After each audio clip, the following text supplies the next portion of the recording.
প্রায় ৭৪ বছর পর রাজশাহীবাসী পেল একটি কেন্দ্রীয় শহীদ মিনার।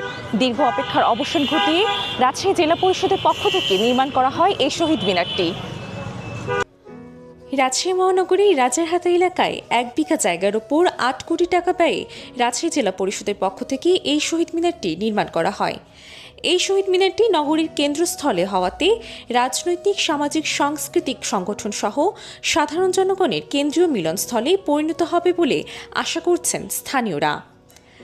সুন্দর হয়েছে, রাজশাহী শহরের জন্য ভালো হয়েছে। সুন্দর একটা জায়গা, বড় জায়গার পরে একটা কেন্দ্রীয় শহীদ মিনার। এত বড় জায়গার পরে শহীদ মিনার কোথাও নাই।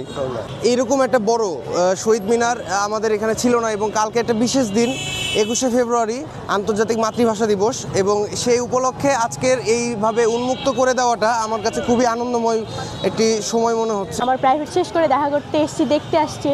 আসলে অনুভূতিটা অনেক ভালো, কারণ আমাদের মেমোরিগুলো এখানে আমরা খুব ভালোভাবে প্রকাশ করতে পারবো। আমাদের খুব ভালো লাগছে। কেবল শহীদদের প্রতি শ্রদ্ধা নিবেদনই নয়, এই স্থানটি শিক্ষা, সংস্কৃতি এবং অতীত ঐতিহ্য তুলে ধরে জনগণের কাছে উন্মুক্ত প্রাঙ্গণ হিসেবে পরিগণিত হবে বলে মনে করছেন স্থানীয়রা।